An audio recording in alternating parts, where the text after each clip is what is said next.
Welcome back बच्चों। Continue करता है अपना chapter which is profits and gains from business and profession. पिछले लेक्चर में हमने सेक्शन 35 देखा था। Section 35 was related to scientific research. Scientific research में हमने दो पार्ट्स किए थे कि एक हो सकता है इन हाउस रिसर्च, नहीं तो दूसरा हो सकता है आप कोई अगर कंट्रीब्यूशन कर रहे हो टू एनी रिसर्च इंस्टीट्यूशन तो उसका भी आपको डिडक्शन मिल सकता है। एक एक देखते हैं। पहले in house research. In house research में बच्चों हमने क्या देखा था? Firstly it should be related to the business of the assessee, right. फिर उसमें हमने देखा कि आपको pre commencement expenses plus post commencement expenses का डिडक्शन मिलता है।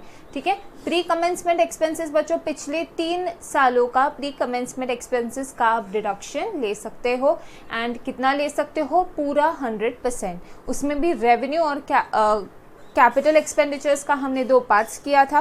रेवेन्यू में हमने 2 पार्ट्स पढ़े थे which is cost of raw material and salary excluding perks. And capital expenditure, all capital expenditures like buildings, plant machinery, furniture except land, right, all intangibles as well। तो सिर्फ land छोड़कर बाकी सारे capital expenditures पर आपको 100% deduction मिलेगी। इन case of post commencement revenue 100%, no illustrations are given there कि सिर्फ raw material, सिर्फ salary, सारे expenses। and in case of capital also all expenses except land, right।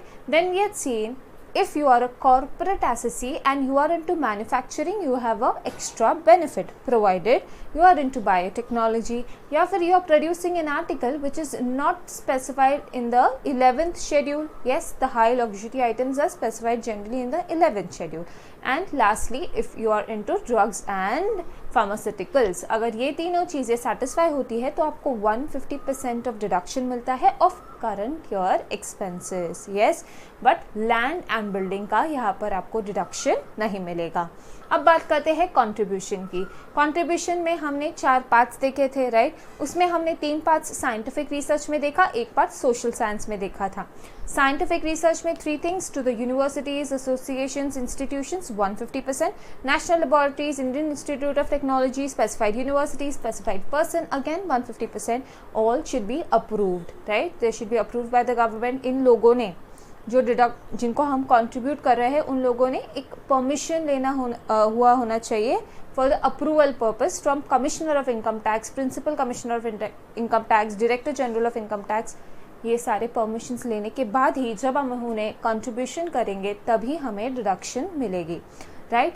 Then we had कि एक अगर कोई कंपनी है जिसका मेन ऑब्जेक्टिव साइंटिफिक रिसर्च है, अगर उसे हम कंट्रीब्यूशन देंगे तो 100% डिडक्शन मिलेगी। And in case of social science and statistical science again the deduction is 100%, right. The second thing was about sale of asset. अगर कोई ऐसी एसेट जो साइंटिफिक पर्पस रिलेटेड है, अगर वो एसेट अगर आप सेल कर रहे हो तो उस केस में हमने देखा था कि जितना एक्सपेंडिचर आपको सेक्शन 35 ने दिया है वो सेल प्रोसीज में से उतने एक्सपेंडिचर तक आपका डीम्ड इनकम माना जाएगा and it will be P&L credit, right. आपका डीम इनकम माना जाएगा, आपको एड बैक करना पड़ेगा in the profit, right. Okay, and अगर कॉस्ट के भी ऊपर जा रही है आपकी सेल वैल्यू, फिर हो जाएगा आपका capital gains. yes, and if you're getting that asset, अगर asset sell कर दी then no problem। if you're getting the asset into business then what will be the actual cost of the asset to be added to the block? the cost will be nil, right। so this was all about section 35। अब आज हम पढ़ेंगे section 35AD which is regarding to specified businesses। But उसके पहले मैंने आपको एक question homework के लिए दिया था, पहले वो चेक कर लेते हैं।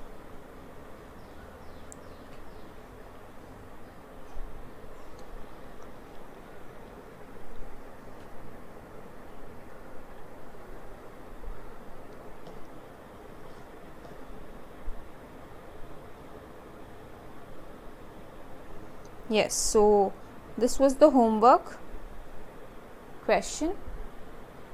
one second, I'll just display the screen।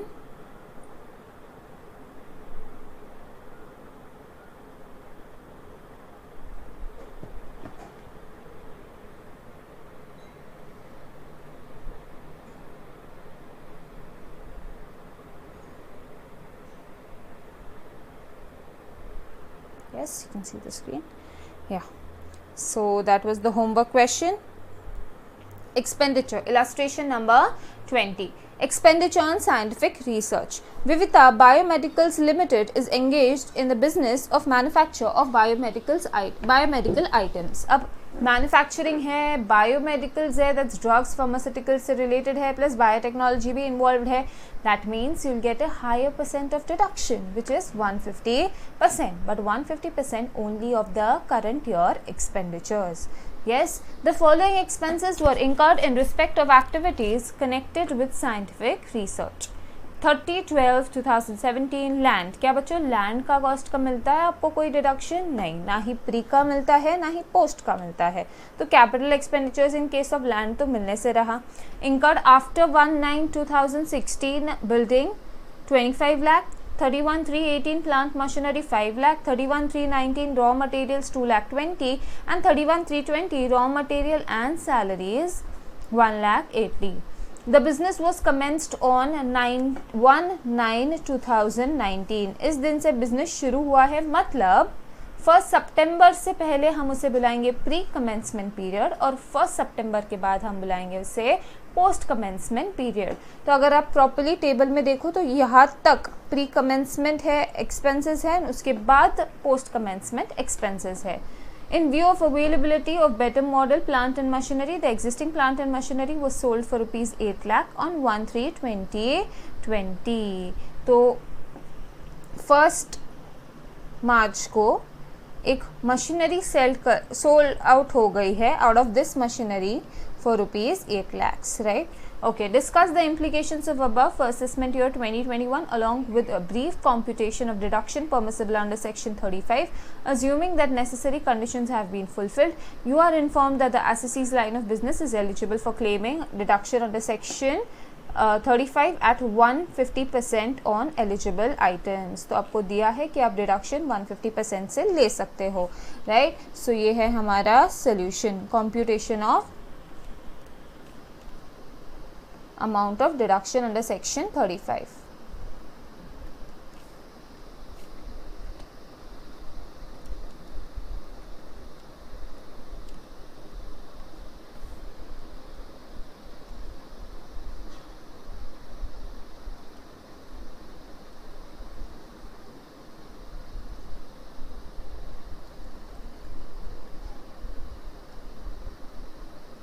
अब बच्चों इनकम टैक्स में कभी भी कोई क्वेश्चन आए तो पहले जितना भी थ्योरी आपको आता है ना वो लिखने की कोशिश करो. तो पहले लिखेंगे as per section 35, as per section 35 expenditure incurred other than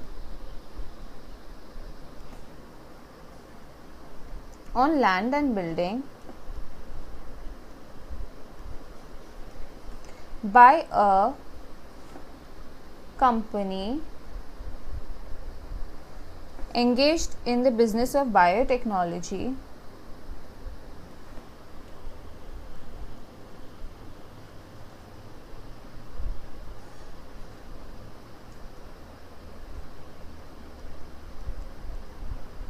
and carrying out any research, scientific research, and carrying out in-house scientific research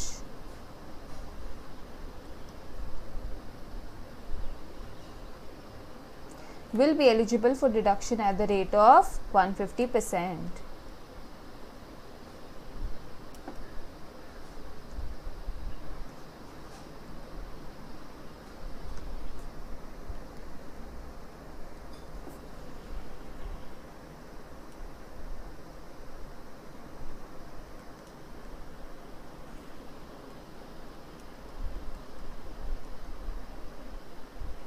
And to be precise, this is section 35 2A-B, right? ऐसा लिखना है आपको, right? So this is current year expenses. Next you can write section 35 2A-B provides for only current year expenses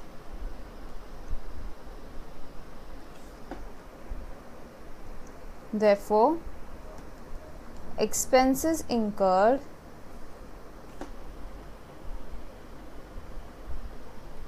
within 3 preceding previous years. This theory is very important. Okay बच्चों, हर एक answer में जहाँ जहाँ आपको लगता है इसे लिख सकते हो आप, आपको लिखना है as per this section. This is what the section talks about. जैसे हम लॉ में करते हैं, राइट, ऐसे ही एग्जैक्टली आपको करना है. incurred within 3 years preceding the year of commencement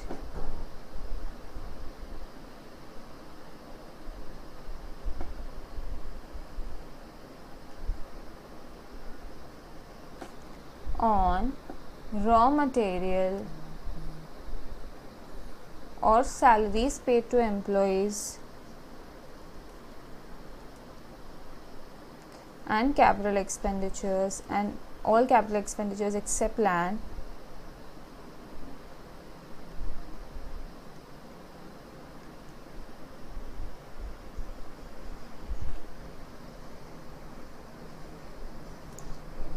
is eligible for 100% deduction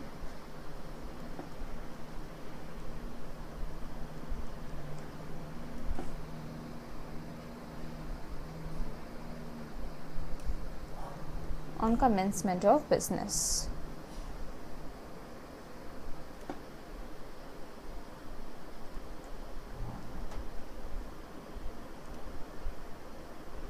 ठीक है, अब हम 2 पार्ट्स करेंगे. particulars, deduction under section 35 and यहाँ लिखेंगे deduction under section 35 to A B. Is it clear? आगे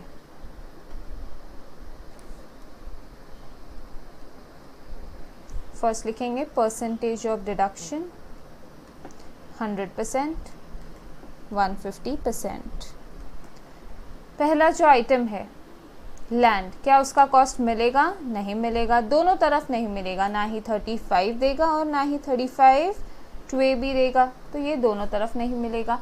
अब जो बिल्डिंग है, बिल्डिंग तो 35 टू ए बी नहीं देगा because it's been taken before commencement. Yes, तो बिल्डिंग में बिल्डिंग का, एंड वैसे भी 35 टू ए बी बिल्डिंग को तो मना ही करता है, तो बिल्डिंग का 100% बट डिडक्शन आपको मिल सकती है, राइट. आगे प्लांट एंड मशीनरी 5 lakhs,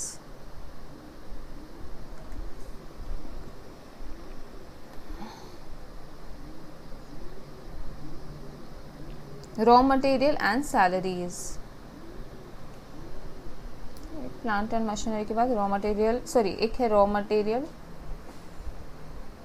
कितने का है? 2,20,000, तो ये भी 2,20,000 यहाँ आएगा because these all are pre commencement expenses. बच्चों, वी हैव ऑलरेडी मार्क्ड कि कहाँ तक प्री कमेंसमेंट है, right. And then raw material and salaries, this you can claim as per section 35 two A B at the rate of 150%. Yes, तो यहाँ आ जाएगा 1,80,000.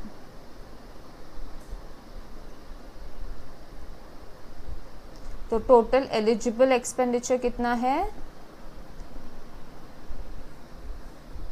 Add करेंगे 25 lakh plus 5 lakh 30 lakh 37,20,000, right. Sorry 32 lakh 25 plus 30 32,20,000. This is 1,80,000. Deduction कितने मिलेगी? यहाँ पे full 100% मिलेगी.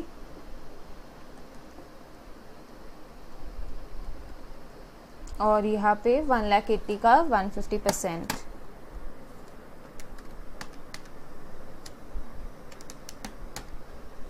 $2,70,000. ये हो गया फर्स्ट पार्ट. अब बोल रहे हैं कि एसेट सेल आउट किया है. Now part 2, in case the plant and machinery sold which was used for scientific purpose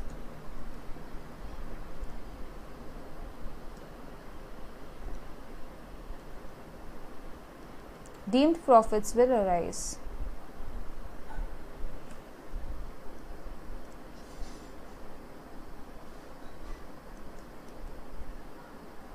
in the year of sale.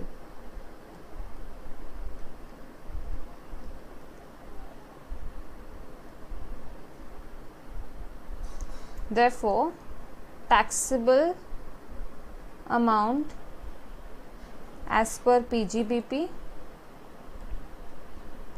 बच्चों डीम्ड सेल तो होगा बट कहाँ तक होगा, up to the amount of deduction, right. So 8 lakhs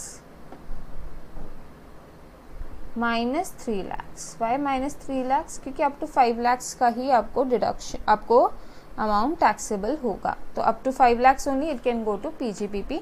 and then capital gains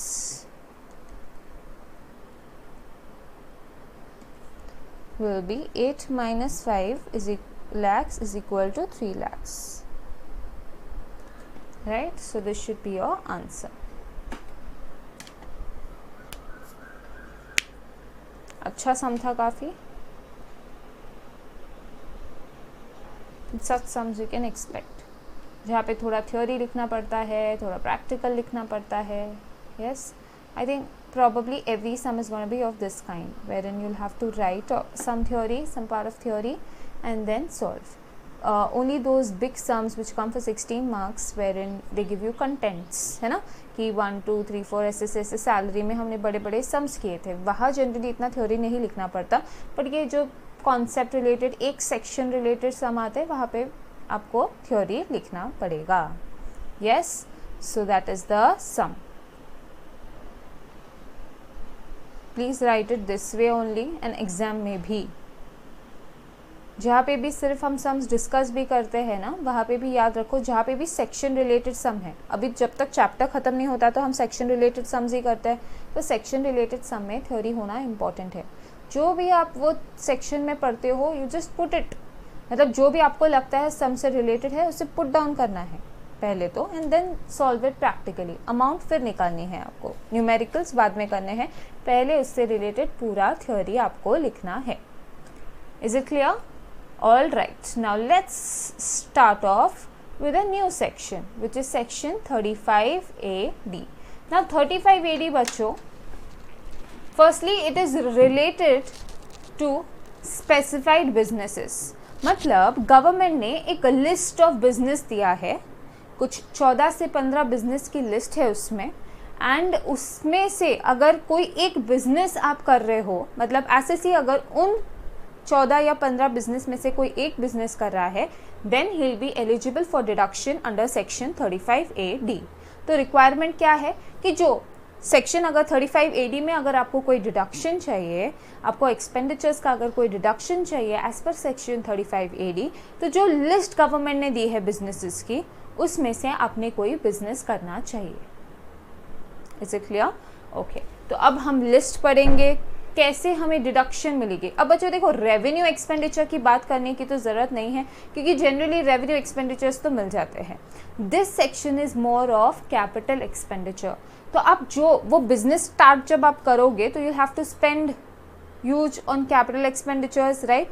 तो आपको building construct करनी पड़ेगी, लैंड लेना पड़ेगा, then you'll have to bring in equipments, you'll have to bring in plant machinery, install them and then start the process, right. तो जो भी वो बिजनेस करना है उसके लिए जो भी आप कैपिटल एक्सपेंडिचर करोगे, उसका आपको गवर्नमेंट 100% डिडक्शन देने वाली है इस सेक्शन में.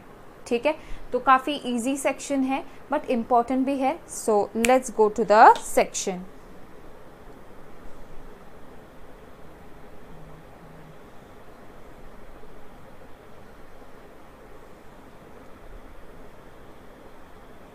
पहले हम इस बार उल्टा करेंगे. पहले नोट्स में से पूरा सेक्शन का जो जो बिजनेसेस है उसकी एक लिस्ट फटाफट पढ़ लेंगे, and then will try and make a chart of it. I've already made a chart for you, and then we'll study it from the chart ताकि ज़्यादा easy जाए. ठीक है? Okay.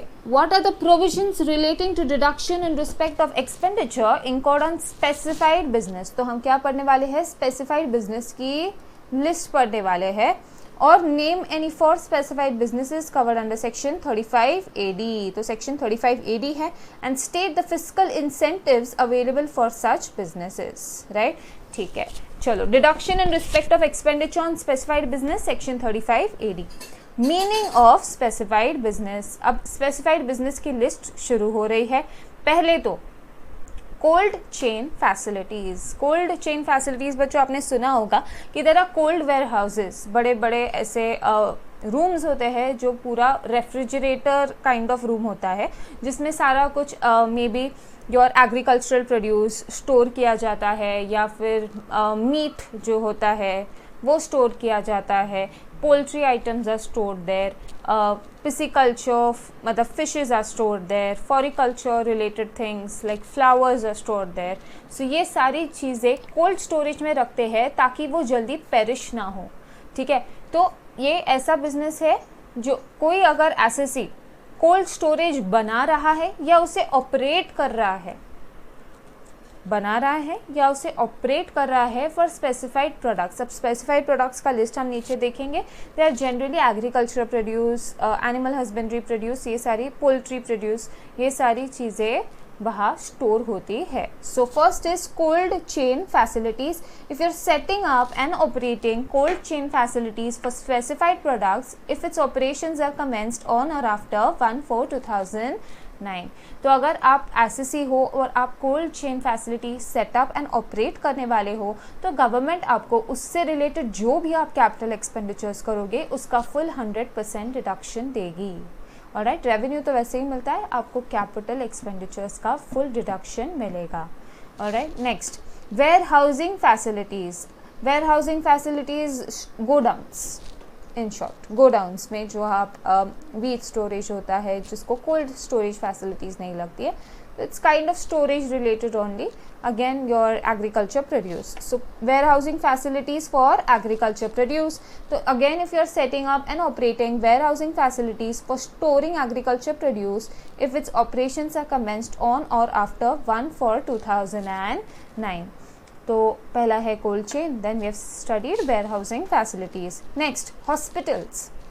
अगर आप एसएससी हो और आप सोच रहे हो कि आपको हॉस्पिटल बनाना है, तो आपको भी जो भी आप उसके लिए कैपिटल एक्सपेंडिचर करोगे, जो भी इक्विपमेंट्स लेकर आओगे, मेडिकल मशीनरीज लेकर आओगे, जो भी कंस्ट्रक्शन आप करोगे, बिल्डिंग जो आप बांधोगे, उसका सारा आपको डिडक्शन जिस साल आप बिजनेस कमेंस करोगे उस साल मिलेगा, ठीक है।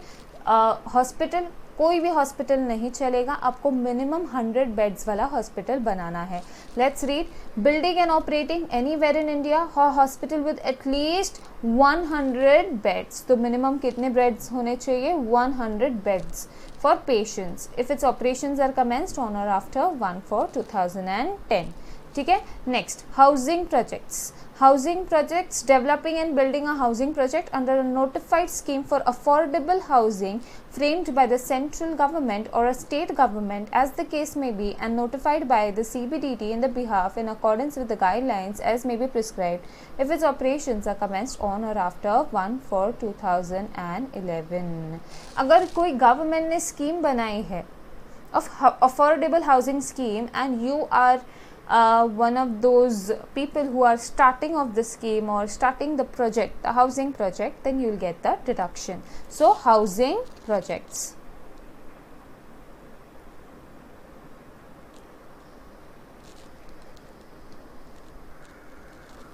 Next, fertilizer plant.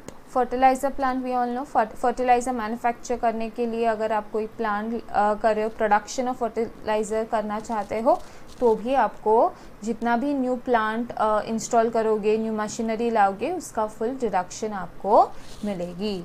Then cross country natural gas pipeline network. Natural gas आपको जो भी नेचुरल गैस डिस्ट्रीब्यूट करना है, वो अगर आप पाइपलाइन नेटवर्क अगर उसके लिए बना रहे हो, ठीक है, क्रॉस कंट्री पाइपलाइन नेटवर्क, सिर्फ आपके घर पुरता बना रहे हो, उसका डिडक्शन नहीं मिलेगा, ठीक है। If you are doing it on a large scale for many public at large, then you can get the deduction for the same.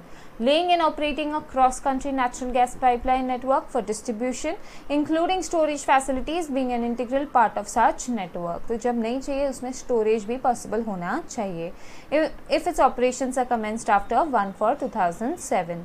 Next, cross country crude or petroleum oil pipeline network. तो आपका petrol या crude oil अगर उसे distribute करने के लिए अगर आप पाइपलाइन ले कर रहे हो एंड प्लस उसे ऑपरेट कर रहे हो क्रॉस कंट्री पाइपलाइन अगर है तो उसका भी आपको जितना भी वो पाइपलाइन बनाने का खर्चा है, उसे ऑपरेशन करने का जो भी खर्चा है, उसका आपको डिडक्शन मिलेगा।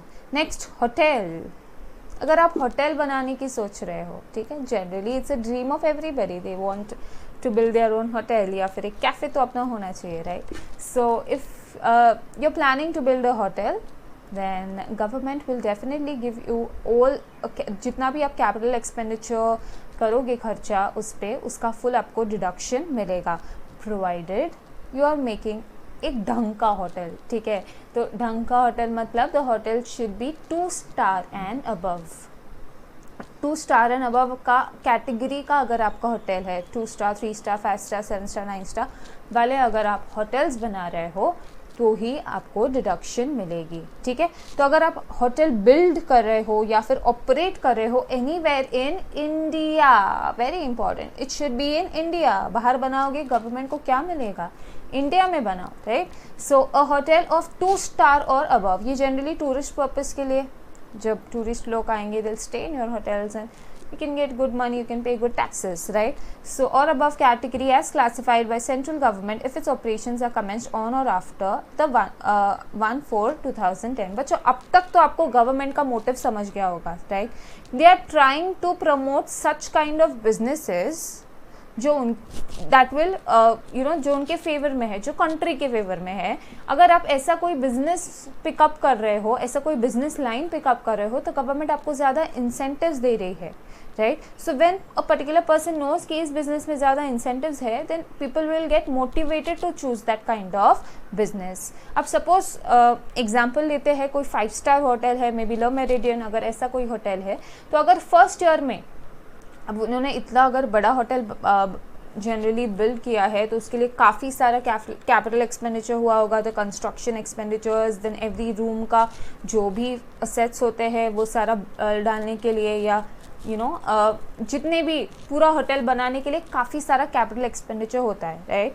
ना फर्स्ट ईयर में जब इन लोगों को कैपिटल एक्सपेंडिचर लेने अलाउ करता है, डिडक्शन मिलती है, फुल 100% जब डिडक्शन मिलती है, तो जनरली आप देखोगे कि लॉस होगा, है ना?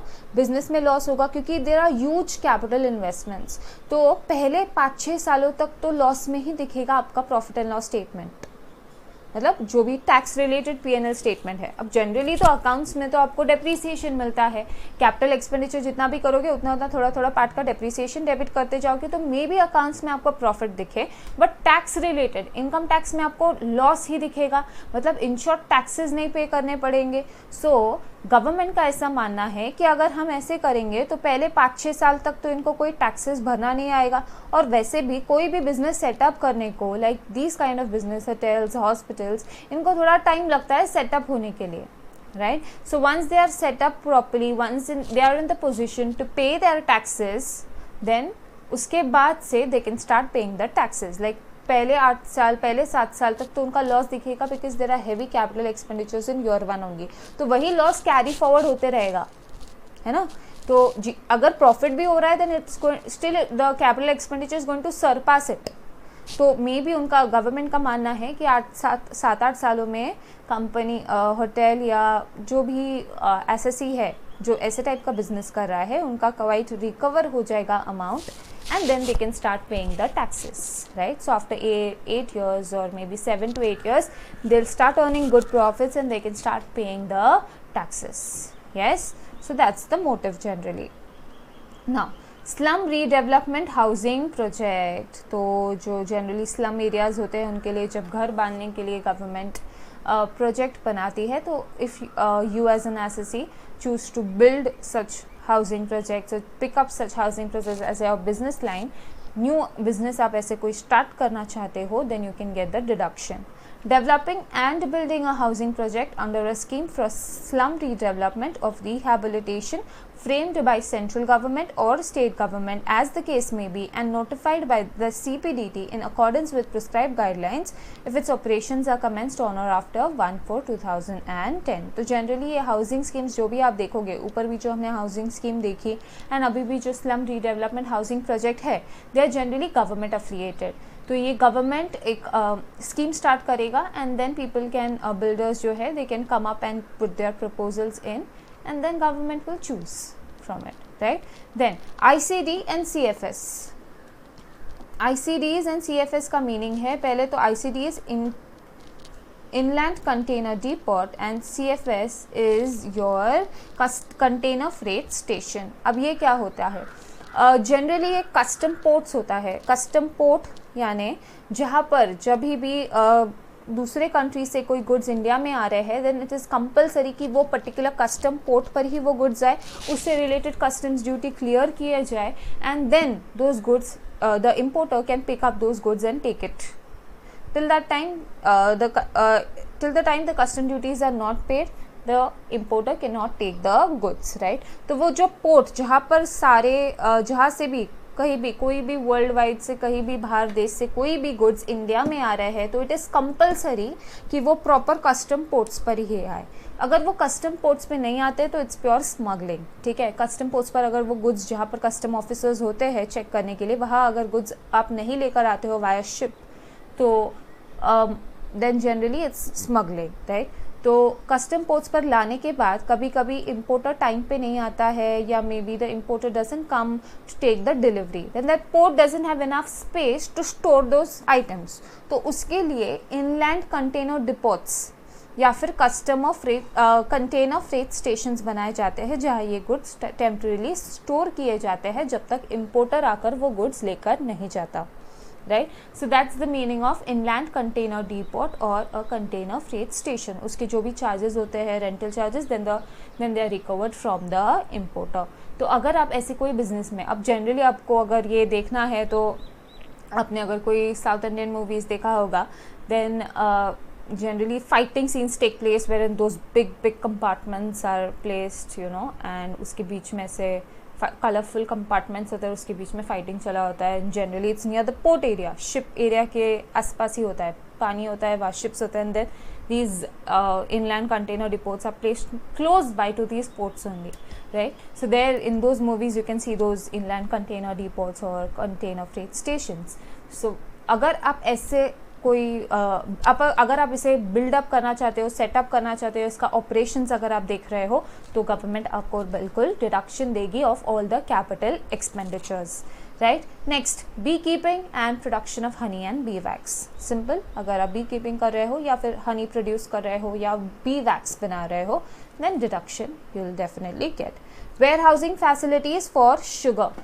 Where housing facilities sugar storage करने के लिए अगर कोई वेयर हाउसिंग फैसिलिटी सेटअप कर रहे हो या ऑपरेट कर रहे हो after 1/4/12 then you can get the deduction. Slurry pipeline. Slurry pipeline is generally for iron ore distribution. जैसे नेचुरल गैस डिस्ट्रीब्यूशन है वैसे आयरन ओर का डिस्ट्रीब्यूशन करने के लिए स्लरी पाइपलाइंस होता है, ठीक है. So if you are laying and operating a slurry pipeline उसके लिए भी डिडक्शन मिलेगी. Next, semiconductor wafer fabrication manufacturing unit. अब semiconductor wafer fabrication manufacturing unit, wafer fabrication क्या होता है? Generally these are small parts in your these are small chips और parts of your computers या any electronic devices like LEDs.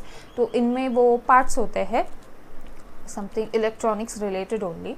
सो उसका कोई अगर manufacturing आप कर रहे हो या सेटिंग अप किया है, ऑपरेशंस कर रहे हो उससे related then you can get capital expenditure का deduction. Infrastructure facility. What do you mean by infrastructure? Infrastructure means building up of roads, bridges, airports. अगर ऐसे कोई इंफ्रास्ट्रक्चर फैसिलिटी, नई इंफ्रास्ट्रक्चर फैसिलिटी आप अगर बना रहे हो, ऑलरेडी बिल्ट अप रोड्स को नया करना, रिपेयर करना, that's not building up a new infrastructure facility. Building up of new infrastructure facility मतलब कुछ नया बनाना, राइट. नीचे हम देखेंगे कि उसमें क्या क्या है. Okay, so developing and maintaining and operating or developing, maintaining and operating a new infrastructure facility on or after 1/4/2017. तो ये थोड़ा सा नया वाला है, ठीक है. तो इंफ्रास्ट्रक्चर फैसिलिटी अगर आप डेवलप, मेंटेन या मेंटेन एंड ऑपरेट करना चाहते हो then you can get the deduction. Eligible deduction कितना है? 100% of the capital expenditure incurred. तो जितना भी आप एक्सपेंस इनकर करोगे उसका 100%, रेवेन्यू का बात नहीं करेंगे क्योंकि वो तो जनरली पीजीबीपी देता ही है। यहाँ इंपॉर्टेंट क्या है, 100% आपको कैपिटल एक्सपेंडिचर मिल रही है, right. So 100% of the capital expenditure incurred wholly and exclusively for the purpose of any specified business carried on by the assessee shall be allowed as deduction during the previous year in which such expenditure is incurred by him. Again, the criteria is just spending, just incurring the expenditure. No installing, no put to use is the criteria. Just expend it out and you can get the deduction, right? Now, आपको prior commencement वाले भी expenses मिलेंगे और after commencement वाले भी, मतलब after commencement भी अगर आप कोई कैपिटल एक्सपेंडिचर कर रहे हो तो भी आपको डिडक्शन मिलेगी। इफ़ यू आर इन दो जो भी हमने ऊपर डिस्कस किए उस लाइन ऑफ बिजनेस में अगर आप हो तो आपको डिडक्शन मिलेगी, ठीक है। चलो बच्चों, अब आते हैं चार्ट पर। मैम क्या हमें पूरा ये बिजनेसेस याद करने हैं? यस बच्चों, आपको सारे बिजनेसेस याद करने हैं। मैम ये इतना कैसे लर्न होगा? वो आपकी जिम्मेदारी नहीं है, मैं आपसे लर्न करवा के लूँगी। Alright, yes, that's section 3580। पहले तो हमने बोला कि एलिजिबल कौन है। एलिजिबल वो एसएससी है who is carrying out specified business. तो जो हमने अभी लंबी बड़ी लिस्ट पढ़ी है, अगर कोई एसएससी वो टाइप का बिजनेस कर रहा है उसे वो डिडक्शन मिलेगी, ठीक है। डिडक्शन कितना मिलेगा? 100% ऑफ कैपिटल एक्सपेंडिचर इंकर्ड। जितना भी आप कैपिटल एक्सपेंस करने वाले हो उसका पूरा आपको डिडक्शन मिलेगा। Pre commencement expenses and post commencement expenses. Post commencement का तो जैसे जैसे इंकर करोगे वैसा पूरा मिलेगा, प्री का सारा मिलेगा। ऐसा कुछ 3 इयर्स क्राइटेरिया नहीं है, 3 इयर्स 5 इयर्स वाला कोई क्राइटेरिया नहीं है। जितना भी आज तक आपने खर्चा किया है इस बिजनेस रिलेटेड आपको एक्सपेंस मिलेगा, provided the amount is capitalized in the books of the assessee on the date of commencement. Capitalization of the amount is important in the books of the SSC as on the date of commencement. ये एक condition है, ठीक है। वो expenditure हुआ होना चाहिए and plus capitalise आपको करना है उसे बुक्स में as on the date of commencement. तो आपको जब बैलेंस शीट, अब अकाउंट्स पर्पस के लिए जब बैलेंस शीट बनाओगे तो वो सारे एसेट्स आपके बुक्स में दिखने चाहिए, वो सारे जर्नल एंट्रीज आपके बुक्स में दिखने चाहिए। आपको वो सारे एक्सपेंसेस कैपिटलाइज करने पड़ेंगे, तब जाकर आपको वो डिडक्शन मिलेगी, ठीक है। So the only criteria for pre commencement expenses, कोई क्राइटेरिया अदर क्राइटेरिया नहीं है कि इसका नहीं मिलेगा उसका नहीं। हाँ, हम एक्सेप्शंस देखेंगे कि किन किन चीज़ों का नहीं मिलेगा, बट कितने सालों तक का मिलेगा ऐसा कोई क्राइटेरिया नहीं है। आज तक जितना भी खर्चा आपने इस बिजनेस रिलेटेड, कैपिटल रिलेटेड किया है, आपको खर्चा पूरा अलाउड होगा, provided you are going to capitalize the expenditure, right? Okay, but then there are 4 exceptions. What are the 4 exceptions? 4 exceptions मतलब इन बातों से रिलेटेड आपको डिडक्शन नहीं मिलेगी। First is land, second is goodwill, third is your financial instruments, your shares, debentures, इससे related आपको कोई भी आपको डिडक्शन नहीं मिलेगी। लाइक शेयर एप्लीकेशन अगर आप कर रहे हो तो उससे रिलेटेड जो भी आपके फ़ीस होते हैं, लीगल फ़ीस होते हैं या जो भी फ़ीस होते हैं, जो आप कैपिटल रेस करने के लिए, शेयर कैपिटल रेस करने के लिए जो भी खर्चा करते हो, प्रॉस्पेक्टस बनाने का खर्चा होता है, काफ़ी सारे खर्चे होते हैं, तो उसका आपको कोई भी डिडक्शन नहीं मिलेगा। लैंड का खर्चा कोई नहीं मिलेगा, गुडविल का भी कोई भी खर्चा आपको नहीं मिलेगा, right. And lastly expenditure in cash above ₹10,000। बच्चों ये हमने पढ़ रखा है, इफ़ यू रिमेंबर, कहाँ पढ़ रखा है? डेप्रिसिएशन जब हम कर रहे थे सेक्शन 32, उसमें जब हम एक्चुअल कॉस्ट देख रहे थे कि एसेट के एक्चुअल कॉस्ट लेते वक्त कौन से खर्चे हमें सब्ट्रैक्ट करने हैं, उसमें से this was one of the conditions कि अगर आप कैश में मतलब अदर देन 3-4 मोड्स जो हमें दिए थे, account payee cheque, account payee bank draft, then ECS electronic clearing system or any other electronic mode, ये चारों छोड़कर अगर आप किसी तरीके से सामने वाले को पेमेंट कर रहे हो to a person in 1 day exceeding ₹10,000, उतना एक्सपेंडिचर हो जाता है डिसअलाउड। सिमिलरली यहाँ पर भी सेम केस है, जितना भी आप कैश में खर्चा करोगे अबव ₹10,000 ये हो जाएगा डिसअलाउ। ये अभी हाल ही में इसे इंसर्ट किया गया है, so this is important. So if you are gonna expend in cash above rupees 10,000, you're gonna pay cash above rupees 10,000 to one person in one particular day, then that expenditure will not be allowed, मतलब उसकी कोई deduction आपको नहीं मिलेगी।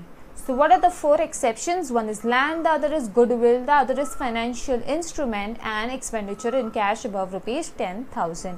Generally आप देखोगे land में income tax कोई भी काइंड ऑफ डिडक्शन नहीं देती है, because it keeps on appreciating, right. So उससे रिलेटेड डिडक्शन देने की कोई ज़रूरत नहीं है। So land, goodwill, financial instruments, expenditure in cash above rupees 10,000, इनकी कोई डिडक्शन आपको नहीं मिलेगी। यहाँ तक क्लियर है?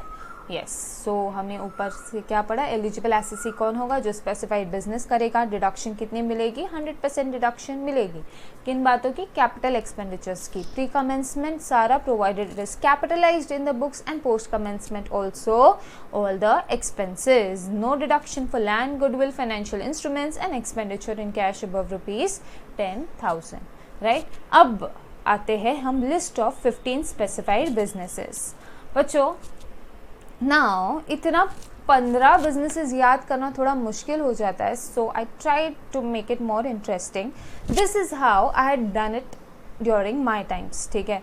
तो मैंने हर एक जितने भी बिजनेसेस है उनको ट्राई एंड क्लब इन किया है इनटू वन पर्टिकुलर टाइप, ठीक है। मतलब एग्रीकल्चर रिलेटेड क्या क्या है, फिर हॉस्पिटल एंड होटल, फिर हाउसिंग प्रोजेक्ट्स रिलेटेड सारे को इकट्ठा किया, फिर पाइपलाइंस को सारों को इकट्ठा किया और एक अदर सेक्शन रखा है, ठीक है। आपको बच्चों ऐसा ही चार्ट बनाना है। अगर इससे भी क्रिएटिव बना सकते हो तो वेल एंड गुड, ठीक है।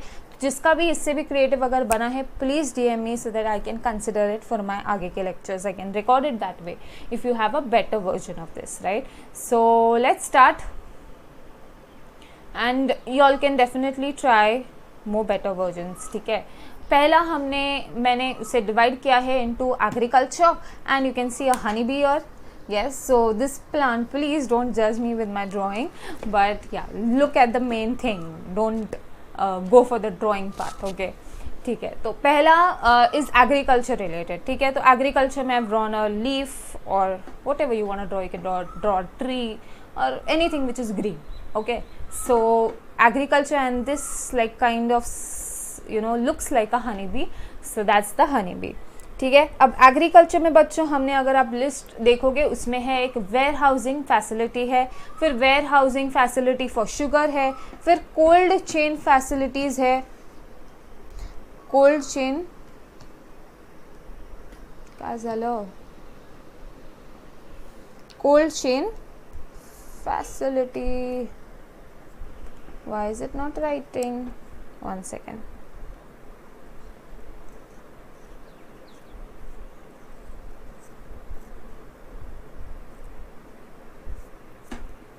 yeah, so you have cold chain facilities, then fertilizer plant, agriculture के लिए फर्टिलाइजर की ज़रूरत होती है, then fertilizer plant and beekeeping, and the beekeeping for production of honey and wax। तो beekeeping में honey and wax, bee wax, right। so यहाँ पर 5 चीज़ें हैं, 2 तो वेयर हाउसिंग है, एक warehousing facilities and warehousing for sugar. Ma'am dates भी याद रखने बच्चों, इतना डेट्स तक मैंने आज तक देखा नहीं है कि डेट्स पे भी आपको टेस्ट किया है, बिकॉज आई थिंक अपने एग्जामिनर्स इतना थोड़ा कंसिडरेट होंगे हमारे लिए, तो डेट्स इतने याद रखने की ज़रूरत नहीं है। मेन बिजनेस के नाम याद कर लो, ताकि अगर क्वेश्चन में ऐसे रिलेटेड बिजनेस का कोई नाम आ जाए तो you can easily take the deduction, ठीक है। So warehousing facilities, warehousing for sugar, cold chain facilities, fertilizer plant and beekeeping for honey and bee wax, ये 5 चीज़ें हम क्लब करेंगे इनटू एग्रीकल्चर पार्ट, ठीक है। तो agriculture में बच्चों हमें क्या क्या पढ़ना है? 5 चीज़ें।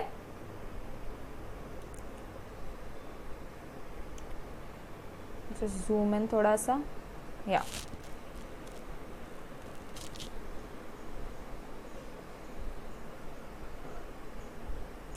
you have warehousing facilities, then you have warehousing for sugar, then cold chain, fertilizer plant and beekeeping for honey and bee wax। so maybe you can draw a leaf and a honey bee there and you can put these all 5 items there। दूसरा बात करेंगे hospital. So that's a sign of the medical part. So hospital, why have I written 100 in that? Because hospitals, they've said with 100 beds. कोई normal clinic and all नहीं चलेगा. You should have minimum 100 beds. Above that, 100 is not a specific number कि 200 होगा तो नहीं चलेगा, ऐसा नहीं है. 100 and above. So 100 beds and above अगर आपका हॉस्पिटल है, थोड़ा बड़ा हॉस्पिटल है, तो ही डिडक्शन मिलती है. So a hospital with 100 beds and above. And here there is a hotel with 2 stars above. तो 2 stars and above का अगर आप होटल बना रहे हो above 2 star कैटेगरी, तो आपको डिडक्शन मिलती है. ठीक है. So hotel and hospital have clubbed in. Hospital 100 beds and hotels 2 star. Why have I clubbed them together? Because 100 and 2 there is specific number here, है ना. तो ये याद आपको रह सकता है साथ में. ठीक है. तो एग्रीकल्चर में हमने 5 चीज़ें याद कर ली. फिर हमें उसे सेकेंड पार्ट में हमने उसे हॉस्पिटल एंड होटल्स, ये 2 नंबर रिलेटेड हमने क्लब इन किए हैं. चलो एग्रीकल्चर वापस एक बार. 2 वेयर हाउस है, एक वेयर हाउसिंग फैसिलिटी, दूसरा warehousing for sugar.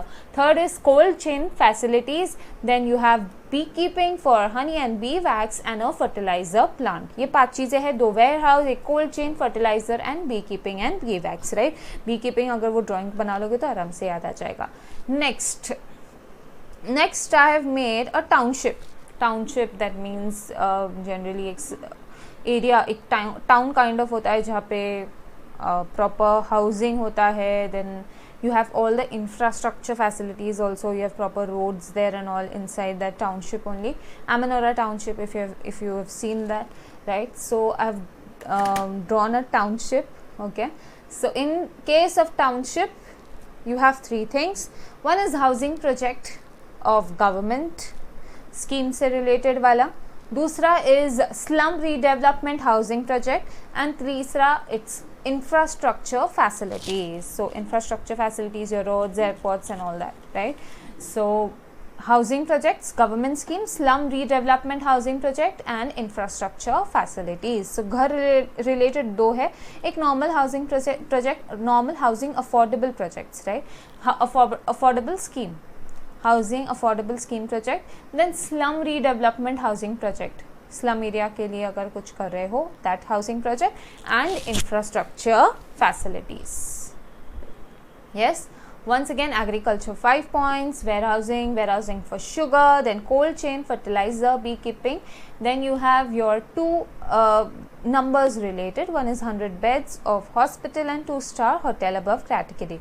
Then you have a township wherein we have housing projects, housing affordable scheme projects given by the government, and slum redevelopment housing project and infrastructure facilities, right? Next, cross country. What does it look like? I hope it looks like a pipeline. Okay, so you can draw a better pipeline. A pipeline, and I have written cross country because all those pipelines have that word common. So cross country natural gas pipeline, cross country crude oil and petroleum pipelines, petroleum oil pipeline, and slurry pipeline, which is for iron ore, right? So this is for iron ore. So this is how you can remember 3 pipelines, which is natural gas pipeline, crude petroleum oil pipeline, and slurry pipeline. Yes, looks like a dog bone, right?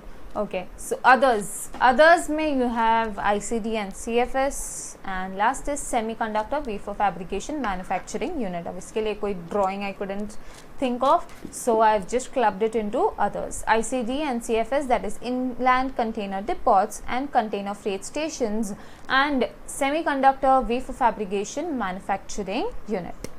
Simple to remember. There are total 15. We have divided it into like first 5, then 2, then 3, 3 and 2. ठीक है, 5, 2, 3, 3, 2.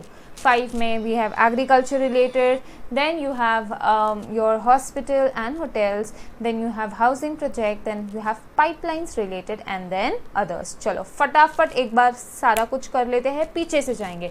others में हमारे पास 2 है बच्चों. one is ICD CFS and other is semiconductor wafer fabrication manufacturing unit. Then you have pipelines related. How many pipelines? 3 pipelines. One is a pipeline for natural gas, then other is crude and petroleum oil, and then next is slurry pipeline. Then you have township related, in which you have infrastructure facilities, then you have housing project under the scheme of government, affordable housing projects, and then slum redevelopment housing projects. Then you have 2 number related, that is 100 beds hospital and 2-star above category hotel. And then agriculture related में 5 है, that उसमें से एक है warehousing, then is warehousing of agricultural produce, then warehousing of sugar, then you have cold chain facilities, then fertilizer plant and beekeeping for honey and wax, right? So this is how you can remember this. ठीक है, section अभी ख़त्म नहीं हुआ है. अब इतना बड़ा अगर डिडक्शन देंगे तो थोड़ी बहुत कंडीशंस भी गवर्नमेंट रखेगी. So there are 2 conditions only आपको फॉलो करनी है. पहले तो आपका होना चाहिए न्यू बिजनेस एंड दूसरी कंडीशन है आपकी होनी चाहिए न्यू मशीनरी. ठीक है, यहाँ पे भले ही 2 एक्सेप्शंस है जो हम आगे पढ़ेंगे, बट पहला कंडीशन क्या है, there should be new business. New business मतलब अगर सपोज ऑलरेडी आपका कोई बिजनेस है, आपका ABCN कंपनी नाम का ऑलरेडी कोई बिजनेस है, and if you going to split up this business and आप बोल रहे हो मैंने AB कंपनी एक बनाया एंड C कंपनी एक बनाया है, and that means splitting up this business, and अगर आप दोनों के लिए स्पेसिफाइड बिजनेस का अगर आप बेनिफिट लोगे then that's not allowed. So there should be a new company. इधर स्टार्ट से ही 2 कंपनीज बना सकते हो, बट एक बनी हुई कंपनी को अगर स्प्लिट अप करोगे या रीऑर्गेनाइज करोगे, so no splitting up of companies and no reorganization of business. ये दोनों चीजें आपको याद रखनी है. No company should form by splitting up and by reorganization. No business should form by splitting up or by reorganization, right? तभी आपको deduction मिलेगी. सो न्यू बिजनेस मीन्स पूरा नया बिजनेस होना चाहिए, पुराने बिजनेस को स्प्लिट अप करके या रीऑर्गेनाइज करके नहीं चलेगा. Next, new machinery. New machinery again same कि हम आपकी पुरानी मशीनरी नहीं होनी चाहिए. मतलब मे बी सपोज आप पहले स्पेसिफाइड बिजनेस वाले बिजनेस नहीं कर रहे थे एंड कुछ और बिजनेस कर रहे थे, एंड अब मे बी आप कार मैन्युफैक्चरिंग में थे and now you have started may be semiconductor wafer fabrication manufacturing. तो आपके जो कार मैन्युफैक्चरिंग का कोई मशीन है जो यहाँ पे भी आपको यूज़ हो सकता है, तो that is your old machinery. ठीक है, तो वो वाली मशीनरी नहीं चलेगी. There should be new machinery. ठीक है, सेकेंड हैंड मशीनरीज नहीं चलेंगे.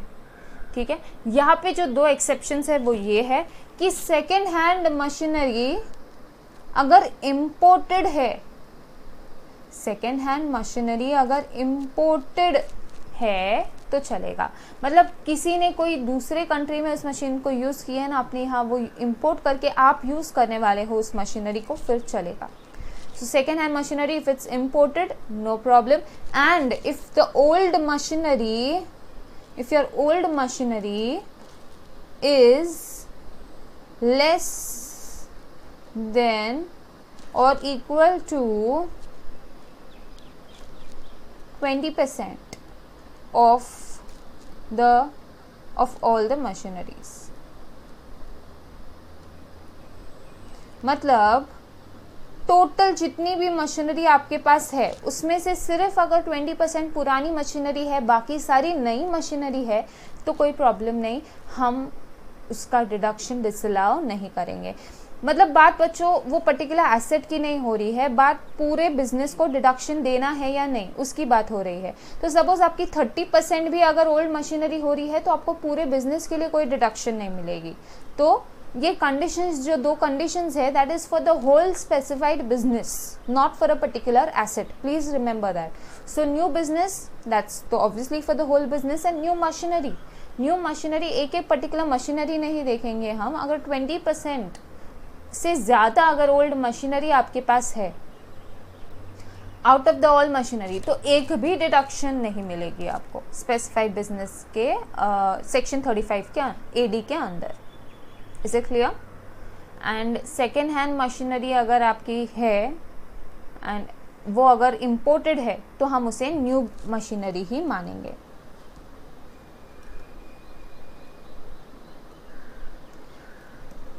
will be considered as new machinery. ठीक है, चलो कंडीशंस को अच्छे से पढ़ लेते हैं पहले, एंड बाकी भी कुछ कंडीशंस है उसे भी देख लेते हैं नोट्स में. Come back to your notes. yes.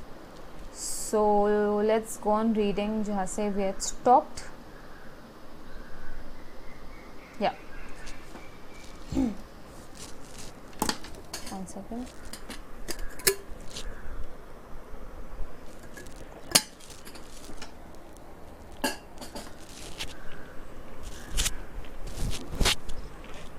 Deduction in respect of expenditure incurred prior to commencement. Further, the expenditure incurred wholly and exclusively for any specified business shall be allowed as deduction during the previous year in which it commences operation of a specified business if the expenditure incurred is prior to the commencement of its operations and the amount is capitalized in the books of accounts of the assessee on the date of commencement of its operations. तो वो capitalize होने चाहिए आपके expenses, right? Cash expenditure exceeding rupees 10,000 or expenditure on land, goodwill and financial instruments is not eligible. This is an important point. Sorry. So there were 4 exceptions. One is cash expenditure exceeding rupees 10,000. Then you have land expenditure on land, expenditure on goodwill and expenditure on your financial instruments. ये बिल्कुल भी eligible नहीं है for the purpose of section 35 AD. Yes, any expenditure of capital nature shall not include any expenditure in respect of which payment or aggregate payments made to a person in a day, in a single day to one person, otherwise than by account pay check, or drawn on a bank or account pay bank draft, or use of electronic clearing system, that's your ECS, through a bank account or through such other electronic mode as may be prescribed, exceeds rupees 10,000 or any expenditure incurred on the acquisition of any land or goodwill or financial instrument. तो ये 3 चीज़ें plus cash expenditure of rupees 10,000 का आपको कोई भी deduction नहीं मिलेगा, right. Third, conditions to be fulfilled in respect of specified business in order to claim deduction. तो कंडीशंस की बात करते हैं. कंडीशन पहला तो है it should not be set up by splitting up और रिकंस्ट्रक्शन. यही जो हमने अभी पढ़ा, स्प्लिट अप करके, बिजनेस को स्प्लिट अप करके नहीं बनना चाहिए. न्यू, इन शॉर्ट आप यहाँ लिख सकते हो, न्यू बिजनेस होना चाहिए. सो no, not set up by splitting up or by reconstruction of the business already in existence, or it is not set up by transfer of plant and machinery previously used for any purpose. तो ये business में अगर कोई आप plant and machinery सिर्फ transfer कर रहे हो जो आप कोई और पर्पस के लिए उसे यूज़ कर रहे हो, मतलब ये कंडीशन का मीनिंग क्या है कि आपकी न्यू मशीनरी होनी चाहिए to claim the deduction, right. And it should not be second hand machinery. But यहाँ 2 एक्सेप्शंस है. However, where the value of second hand plant and machinery doesn't exceed 20% of the total value of plant and machinery used in that business, or such second hand machinery is the one imported by the assessee on which no depreciation was allowed or allowable under this act in any other earlier year, then this condition is not violated. Second hand machinery, if one is imported and no depreciation was allowable or under this act in the earlier year, allowed or allowable. अब इसे थोड़ा अच्छे से दोनों conditions को ढंग से देखते हैं. सपोज बच्चों, पहली कंडीशन जो हमारे पास है कि the value does not exceed 20% of the total value of plant and machinery. ठीक है, तो अब सपोज मैंने जो एक सेटअप किया है एंड मैंने नई प्लांट एंड मशीनरी, एग्जांपल लेते हैं, एक नई प्लांट एंड मशीनरी मैंने खरीदी फॉर रुपीज़ 30 lakhs. ठीक है, 30 lakhs की मेरी नई प्लांट एंड मशीनरी है. In that I have imported second hand machineries which is for rupees 20 lakhs. 20 lakhs की मैंने मशीनरी इम्पोर्ट की है. And thirdly, I brought in old plant and machinery of rupees maybe 12 lakhs. 12 lakhs की मैंने नई plant and machinery लाई है, old plant and machinery लाई है. Now tell me, will this person be eligible for deduction under section 35 AD or no? There are 2 ways of this. What happens is, generally what students make mistake, what they do is they add up 30 lakhs plus 20 lakhs. This is तो allowed definitely. plant and machinery नहीं है and imported अगर second hand है तो वो तो allowed होती है. तो 50 lakhs करते हैं, लेते हैं, और उसे मल्टीप्लाई करते हैं 20%, इससे आता है 10 lakhs and they say that it is not allowed. इस पर्सन को डिडक्शन नहीं मिलेगा अंडर सेक्शन 35 AD। बच्चों ये है गलत मेथड ऑफ सॉल्विंग। उन्होंने वर्डिंग्स क्या दिए हैं, वापस एक बार पढ़ेंगे। Such second hand machinery is the value of second hand plant and machinery doesn't exceed 20% of the total value of plant and machinery used in that business। तो हम इतना यूज़ कर रहे हैं, सिर्फ इतना ही यूज़ कर रहे हैं इन दैट बिजनेस, हम ये भी तो बिजनेस में यूज़ कर रहे हैं, तो this will be also a part of total used in the business, right. सो ये हो जाएगा 62 lakhs, 30 + 20 + 12, तो that will come to 62 lakhs। अब 62 lakhs का हम निकालेंगे 20%। Let's just compute 62 × 20% comes to 12.4 lakhs। और हमारी बच्चों ओल्ड मशीनरी कितनी है, 12 lakhs, तो हमें डिडक्शन अलाउ होगा। समझ रही है बात, तो हमें डिडक्शन अलाउबल होगा। This is the right method of solving this. Is it clear? अब सेकेंड कंडीशन जो है, such second hand machinery is one imported by the SSC. ये पार्ट तो समझ गया कि वो इम्पोर्टेड होनी चाहिए, बट सेकेंड पार्ट क्या है, on which no depreciation was allowed और allowable under this act in any other earlier year. Ma'am obvious है, अगर इम्पोर्ट कर रहे हो तो वो मशीनरी बाहर की है, उस पर इनकम टैक्स में कहाँ डेप्रिसिएशन मिलेगा? इनकम टैक्स तो इंडियंस पे ही तो लगता है। एग्जाम्पल सुनना बच्चों, एक एसएससी है जो ROR है, आई होप आपको क्लिक हुआ होगा, ROR है and he is doing business in some other country, maybe USA।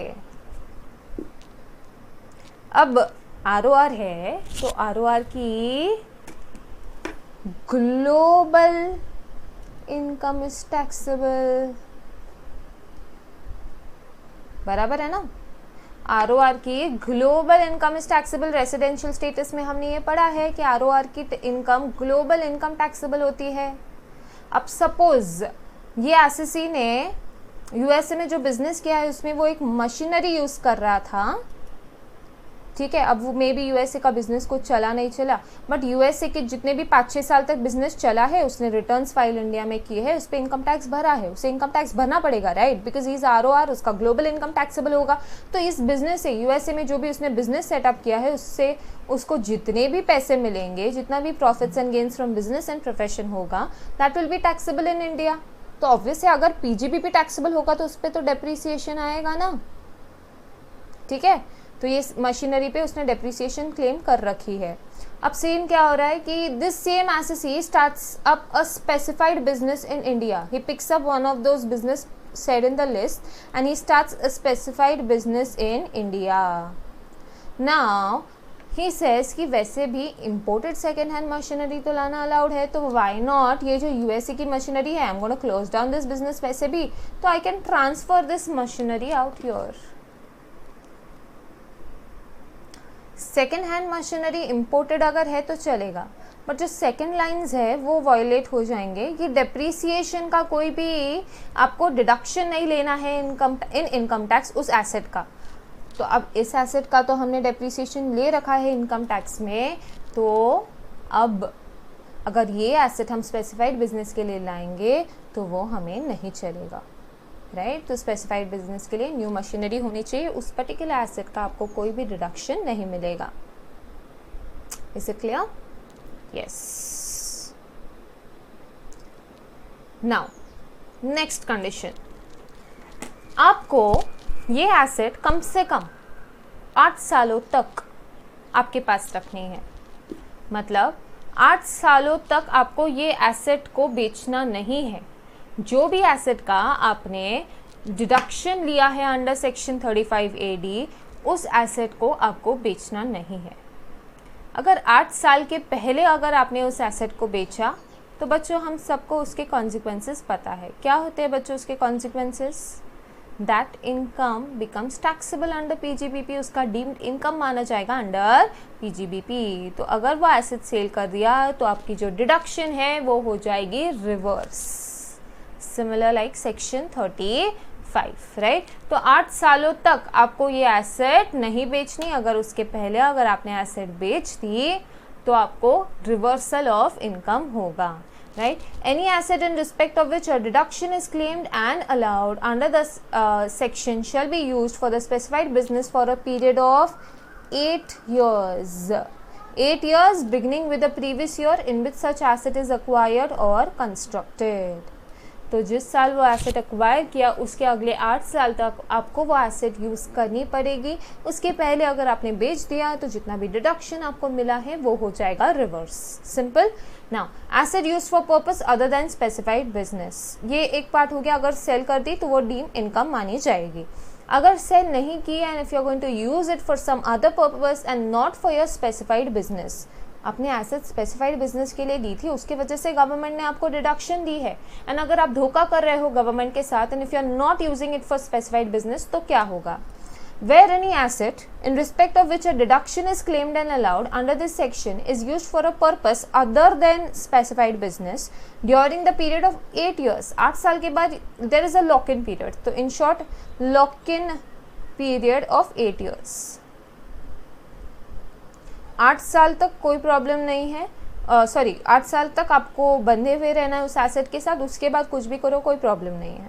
So during the period of 8 years otherwise than by a mode referred to in section 28(6) तो 28(7) तो 28(7) में बच्चों जो है हमारा अमालगमेशन, डीमर्जर, उस पर्पस के लिए अगर आप यूज़ कर रहे हो तो नो प्रॉब्लम।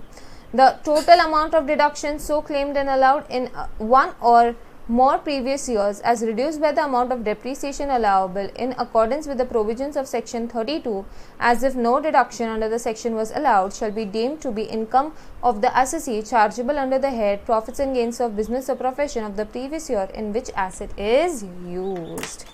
तो जितना भी डिडक्शन आपने क्लेम किया वो रिवर्स होगा, ठीक है, वो रिवर्स डिडक्शन होगा, बट पूरा रिवर्स नहीं होगा। एक लाइन दिया है वहाँ पर, the total amount of deduction so claimed and allowed in 1 or more previous years as reduced by the amount of depreciation allowable in accordance with section 32। तो जितना भी बच्चों आपको, इसका क्या मीनिंग है हम समझेंगे। As reduced by the amount of depreciation allowable in accordance with provisions of section 32 as if no deduction under this section was allowed shall be deemed to be the income of the assessee under the head PGBP। Suppose हमने 8 लाख की कोई asset खरीदी and हमने वो specified business के लिए use करना शुरू कर दिया ना। स्पेसिफाइड बिजनेस के लिए हमने उसे 2 साल तक यूज़ की, बट जिस साल हमने एक्सपेंडिचर किया उसी साल हमें 8 लाख का हमें डिडक्शन मिल गया। सो प्लांट एंड मशीन या बिल्डिंग लेते हैं, तो बिल्डिंग है एक 8 लाख की, हमने बिल्डिंग अक्वायर की। जिस साल हमने अक्वायर की उस साल हमने as per section 35(AD) deduction ले लिया because we were carrying out specified business, ठीक है। अब 3 सालों बाद में भी हमने इस एसेट को we stop using it for specified business, तो अब and we have brought it to our normal business. तो अब इस केस में क्या होगा? इस केस में भी डीम्ड इनकम होगा, बट कितना होगा ये ध्यान से देखना। 8 लाख की अगर जो बिल्डिंग है पूरा का पूरा 8 लाख डीम्ड बिजनेस नहीं होगा, इसमें से हम डेप्रीसिएशन माइनस करेंगे फॉर 3 years। कितना? फॉर 3 years का हम डेप्रीसिएशन माइनस करेंगे। तो हम अगर बिल्डिंग का ले रहे हैं तो 10% से 3 years का डेप्रीसिएशन माइनस करेंगे, मतलब 8 lakh minus 10% again minus 10% minus 10%, तो ऐसे करके आपकी वैल्यू आ जाएगी 5,83,200 एंड इतना ही आपका P&L इनकम माना जाएगा। Is it clear? तो डेप्रीसिएशन माइनस करके as if no deduction was allowed, ऐसे डेप्रीसिएशन कंप्यूट करेंगे उतने सालों का, और जितना भी इनकम बचेगा, जितना भी अमाउंट बचेगा, WDV बचेगा, उसे कर देंगे P&L credit. Is it clear? So shall be deemed to be the income of the assessee chargeable under the head profits and gains of business or profession on the previous year in which asset is so used. However, above provisions shall not apply to a company which has become a sick industrial company. Sick industrial company मतलब generally जो company बहुत सालों से जो losses में चल रही है, तो we call it as a sick industrial company. Under section 17(1) of sick industrial companies, तो they have to be approved. उनके पास एक certificate होता है that we are sick industrial companies, ठीक है। as per section 17(1) of Sikh Industrial Companies Special Provisions Act 1985 during the period of 8 years as specified above. मतलब अगर वो स्पेसिफाइड एसेट यूज़ नहीं कर रहे हैं उनके स्पेसिफाइड बिजनेस के लिए, ऑब्वियसली अगर लॉसेज में ही जा रहा है बिजनेस तो why will they even carry out the business, so that means they are not using the specified asset, तो उनके लिए ये डीम्ड इनकम वाला केस नहीं होगा. Is it clear? नाउ आगे के जो कंडीशंस है you can read it at home, they are very basic conditions for natural gas pipeline network and all. फिर एसोसिएटेड पर्सन क्वाइट ईजी. हम पढ़ते हैं infrastructure facility. Infrastructure facility, they are saying if it's a road including toll road, a bridge, a railway system. तो road है, toll road, bridge, railway system या फिर highway project including housing और other activities being an integral part of the highway project. तो highway है, उसके आसपास जो हाउसिंग प्रोजेक्ट्स है वो, अ water supply project, water treatment system, irrigation project for agriculture, sanitation and sewerage system और solid waste management system, ये सारा इंफ्रास्ट्रक्चर का पार्ट है. तो अगर पूरा इंफ्रास्ट्रक्चर, ये वर्ड भी नहीं दिया है बट ऐसे कोई वर्ड्स यूज़ किए हैं, मानना है it's a infrastructure facility and it is a specified business. ठीक है. A port, airport, inland waterway, inland port और navigational channel in the sea. ठीक है. Next, owner of a hotel eligible for deduction even if he transfers the operation of the hotel to another person. Suppose मैंने hotel बांधा है and मैं उसको operate करने के लिए, मेरे पास इतना टाइम नहीं है, I am more of into coaching classes, but then I have build a hotel and kept, I don't have time to operate the hotel, so I've given it to some other person for only the operation of the hotels. I'm still the owner of the hotel. ठीक है. Even if I've given for operation, still I can claim the deduction. The assessee shall be deemed to be carrying on specified business on building and operating hotel if the assessee builds a hotel of 2-star or above category. Thereafter he transfers the operations only, not the ownership. Okay, operation of the hotel to another person. He however should continue to own the hotel. ठीक है. Deduction allowed this section not to be claimed under any other provisions. अब बच्चों ऐसे काफ़ी सारे sections है, like section 10AA, then you have chapter 6A, ऐसे काफ़ी सारे अलग अलग प्रोविजंस है और ये 35 AD. तो ये टाइप का जो स्पेसिफाइड बिजनेस है ये बाकी चीज़ों में भी स्पेसिफाई किया है सेक्शन 10AA में, चैप्टर 6A में, फ्रॉम 80 IA to 80 RRB. ये एक लिस्ट है, हम आगे पढ़ेंगे उससे. तो उसमें फाइनल में है जनरली आपको 80 IA से, तो या फिर 10A तो हम अभी पढ़ेंगे. उसमें से अगर इन सब में से आपने इस सब में वो स्पेसिफाइड बिजनेस की लिस्ट है. ठीक है. अगर आपने 35 AD में इसका डिडक्शन ले लिया है तो इसमें आप डिडक्शंस नहीं ले सकते हो. Obviously double taxation not allowed. तो एक बार अगर 35 AD में डिडक्शन लिया तो कहीं और आपको उस बात की डिडक्शन नहीं मिलेगी, ना ही उस पर आपको कोई डेप्रिसिएशन मिलेगा उन एसेट्स पर. सिंपल है. Yes, very logical. ठीक है. Where a deduction under this section is claimed and allowed in respect of specified business for any assessment year, no deduction shall be allowed under the provisions of chapter 6A, that is section 80 IA to 80 RRB or section 10AA in relation to such specified business for the same or any other assessment year. ऐसा भी नहीं है कि एक साल 35 AD में लिया, दूसरे साल 10AA में लिया, ऐसा भी नहीं चलेगा. एक बार सेक्शन 35 AD में ले लिया है, कहीं और डिडक्शन नहीं लेनी है. No deduction in respect of capital expenditure allowed as deduction under this section shall be allowed to the assessee under any other sections in any previous year or under this section in any other previous year. कोई और section में भी इस capital, मतलब suppose अगर एक building specified business के लिए है, उसका अगर 35 AD में डिडक्शन ले रहे हो तो कहीं और उसका डिडक्शन आपको नहीं मिलेगा. Certain provisions to apply. The provisions contained in section 80A6, 80IA7 and 80IA10 shall, so far as may be, apply to this section in respect of goods and services or assets held for the purpose of specified business. So, जो ये sections में है वही provisions 80I में, A में भी दिखेंगे, 80A में. This is final related. तो उसका आपको कोई deduction नहीं मिलेगा. Carry forward and set off of loss from specified business. मतलब अब जैसे मैंने पिछले बार भी रिसर्च के केस में समझाया था आपको कि अगर बिजनेस लॉस में जा रहा है, ठीक है, अब इतना सारा कैपिटल एक्सपेंडिचर जब आप डेबिट करोगे तो ऑब्वियसली लॉसेस ही आने हैं। अब ये लॉसेस का तो आप टैक्स नहीं भरते हो उस पर।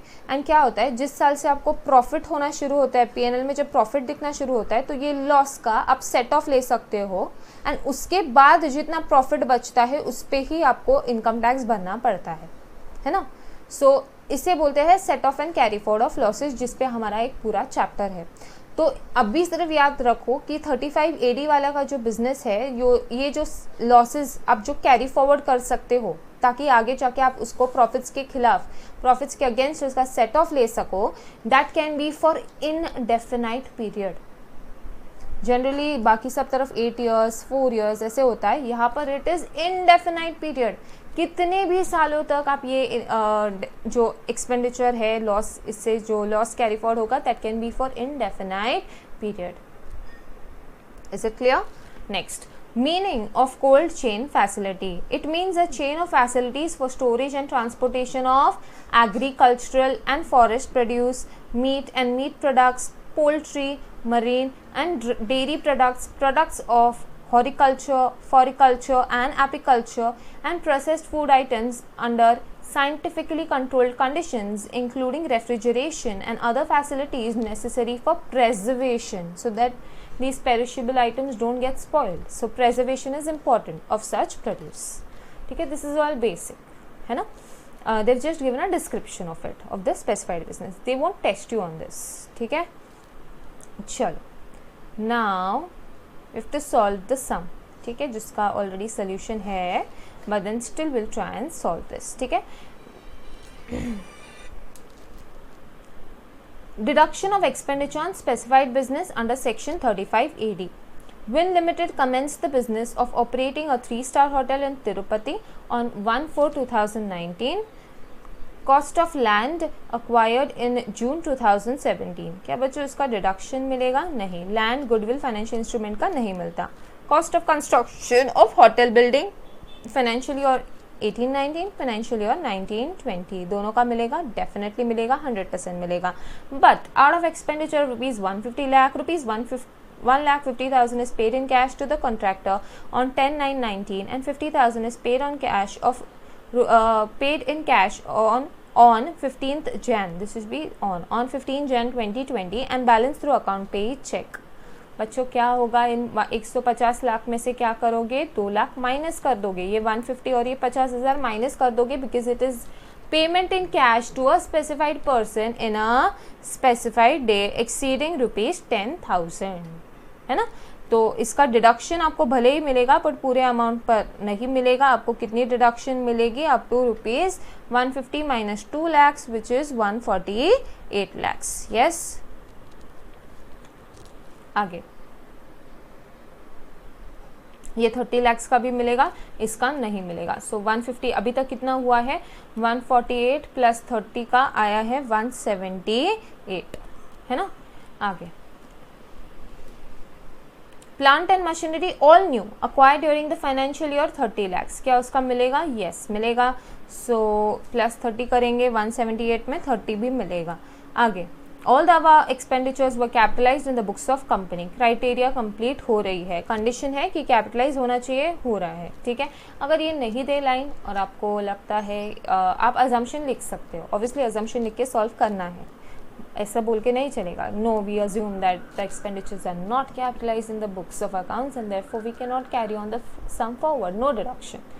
इतना ईजी मत करो खुद को, इतना ईजी नहीं करना है पेपर हमें।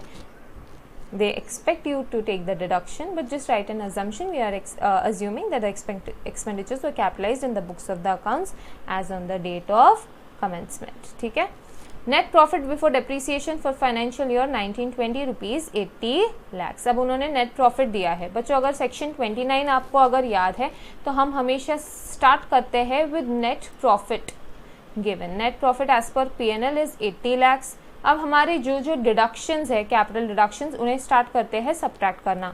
तो ऊपर हमारा एक 178 का डिडक्शन आया था 148 प्लस 30, इसके लिए वर्किंग नोट लगेगा, ठीक है। नीचे it is already solve, will see that. And एक 30 का डिडक्शन आएगा of plant and machinery which is new. तो टोटल अगर आप डिडक्शन देखें तो 178 plus 30 goes to 208 minus 80 lakhs करोगे तो लॉस आएगा ऑफ रुपीज़ 128। तो profit and loss from business and profession from PGBP is going to be loss of 128 which will be carry forward for indefinite period. Yes, so as I told you, whenever there is a question which is based on a section, first write the theory. That is what they have done. Solution लिखा है section as per section 35 AD लिखा है। As per section 35 AD, in case an assessee is engaged in the business of operating a hotel of 2-star and above category, that is 3-star category, on or after 1/4/2010, it is eligible for deduction under section 35 AD. Since Will Limited is engaged in the business of operating a hotel of 3-star category, hence it is eligible for deduction under section 35 AD. Deduction shall be allowed in respect of capital expenditure incurred in the earlier years, that is years earlier than the previous year 1920, as the expenditure has been capitalized in the books of the accounts in the current financial year and the expenditure incurred in that previous year. तो हम बोलेंगे पहले तो specified business है and SSC ने capitalise किया है उसके बुक्स में, तो हम उसे डिडक्शन अंडर सेक्शन 35 AD देंगे, right. Any expenditure of capital nature shall not include an expenditure in respect of which payment or aggregate payments made to a person in a day otherwise than by an account pay. तो जो हमारे exception वाला paragraph है वो वैसे का वैसा आपको लिखना है, ठीक है। Land, goodwill, financial instrument and cash in excess of ₹10,000 पे आपको कोई भी डिडक्शन नहीं मिलेगी। नेट प्रॉफिट लिया है, देन डिडक्शन लेस किया है, deduction under section 35 AD। Cost of construction of hotel building 148 plus 30 rupees 1.5 and rupees 0.5 lakhs shall not be eligible for deduction since the same is paid in cash. Plant machinery all new 30, so 208 का deduction आया है। Loss to be carried forward under section 73A, ये हम chapter set off carry forward में sections पढ़ेंगे। For indefinite period to be set off only against business. अब बच्चों और एक पॉइंट है जो हम ऑब्वियसली सेट ऑफ में ही पढ़ेंगे कि स्पेसिफाइड बिजनेस का लॉस स्पेसिफाइड इनकम के अगेंस्ट ही सेट ऑफ होगा, ठीक है। तो नॉर्मल बिजनेस के अगेंस्ट ये सेट ऑफ नहीं हो सकता। अगर स्पेसिफाइड बिजनेस का लॉस है उसे सेट ऑफ करने के लिए स्पेसिफाइड बिजनेस की इनकम ही चाहिए, ठीक है। सो 208 स्पेसिफाइड अंडर सेक्शन 35 AD 128। बच्चों क्योंकि अगर ऐसा कोई उन्होंने क्लॉज नहीं रखा तो जनरली इसी फेज में लोग क्या करेंगे, ज़्यादा लोन लेकर मे बी ज़्यादा इन्वेस्टमेंट करके और 2-3 बिजनेस शुरू करेंगे एंड उसमें कितना भी प्रॉफिट हो इस प्रॉफिट के अगेंस्ट वो सेट ऑफ होते जाएगा loss and they never pay taxes on all 3 businesses, है ना। तो ऐसा ना हो इसलिए they have put this condition, ठीक है।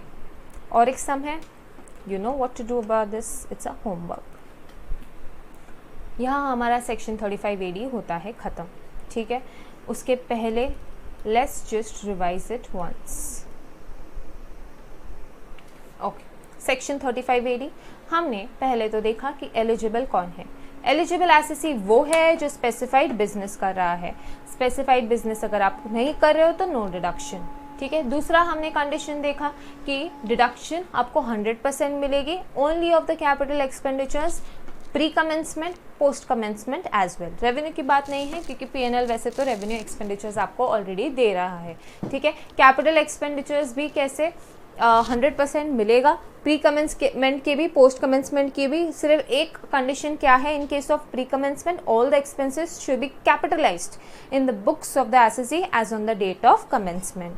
4 चीज़ों की डिडक्शन नहीं मिलती which is cash in excess of ₹10,000। फिर दूसरी कंडीशन है of goodwill, then land and financial instruments. इन चारों की आपको डिडक्शन नहीं मिलेगी। फिर there was a list of 15 specified businesses. पहले याद करते हैं of the agriculture and that honey bee part. Agriculture में हमने 5 चीज़ें देखी, one is warehousing facility, other is warehousing facility for sugar, then cold chain facilities, then fertilizer plant and lastly beekeeping. Beekeeping में honey and bee wax, right. उसके बाद we had come to 2 number related, one which was hospital with 100 beds and a hotel of 2-star and above category. Then we saw one which was related to township, right? उसमें housing के 2 projects है और एक infrastructure facility है। So housing project under the scheme of government of affordable housing scheme and next was redevelopment, slum redevelopment housing project, right? Then we have lastly infrastructure facility. Then we have a pipeline related sector जहाँ पे हमारे पास है natural gas pipeline, petroleum crude oil pipeline and slurry iron ore pipeline, right. And last one 2 है उसमें, ICDS and CFS, जिसमें that is like inland container depot and container freight station. And lastly is your semiconductor wafer fabrication manufacturing unit. ये 15 business में से कोई भी business अगर आप कर रहे हो, उसमें जो भी आप इनिशियल कैपिटल इन्वेस्टमेंट या उसके बाद भी उससे रिलेटेड आप कोई एसेट खरीदोगे, 100% कैपिटल एक्सपेंडिचर डिडक्शन, ठीक है, ओके। अब उसके बाद हमने देखा कि कुछ कंडीशंस होती है। पहले कंडीशन है कि न्यू बिजनेस होना चाहिए, should not B form by splitting up of old business और बाय रिकंस्ट्रक्शन। एंड दूसरी हमने कंडीशन देखी कि न्यू मशीनरी होनी चाहिए। अब न्यू मशीनरी के 2 एक्सेप्शंस हैं, ठीक है। एक एक्सेप्शन है कि सेकेंड हैंड मशीनरी चलेगी in case it is imported and उस पर इनकम टैक्स के अंडर आपने कोई भी डेप्रिसिएशन नहीं लिया हो। यस, वो केस इंपॉर्टेंट है, वो याद रखना, वहाँ पे इंस्टीट्यूट आपको पकड़ सकती है, ROR अगर है वो वाला case, right. Then second case, old machinery का value does not exceed 20% of the entire value of plant and machinery, ठीक है। सेकेंड हैंड मशीनरी अगर इम्पोर्टेड है तो हमें उसे नई मशीनरी मानेंगे। Old machinery if it exceeds 20% of the entire plant machinery value, फिर डिडक्शन अंडर स्पेसिफाइड बिजनेस ही आपको नहीं मिलेगा। Is it clear? आगे उसके बाद हमने देखा था कि 8 साल का लॉक इन पीरियड है। 8 साल के पहले अगर आपने एसेट बेच दिया तो आपका हो जाएगा P&L डीम्ड प्रॉफिट्स, या फिर आपने उस एसेट को स्पेसिफाइड बिजनेस के लिए यूज़ नहीं किया तो भी आपका डीम्ड P&L प्रॉफिट होगा। बट उसमें से क्या रिड्यूस करोगे? उसमें से आप रिड्यूस करोगे द अमाउंट ऑफ डेप्रीसिएशन। जितना भी साल आपने उस एसेट को यूज़ किया है, डेप्रीसिएशन क्लेम करोगे as if there was no deduction, and बाकी का जो अमाउंट रहेगा that will be credited as P&L, credited to P&L. Is it clear? So this was all the conditions that we saw about specified business under section 35 AD. One more important point here was the set off and carry forward of losses. पहले तो specified business का loss can be set off only against specified business income and it can be carried forward for indefinite period. And lastly, अगर इस section के अंदर आपने deduction लिया है तो कोई और सेक्शन के अंदर आपको डिडक्शन नहीं मिलेगी। Yes, it's a simple section. Please make a beautiful chart on this section and please send it to me and also do the homework. All right? Okay. I'll meet you in next lecture. Please till that time, take care.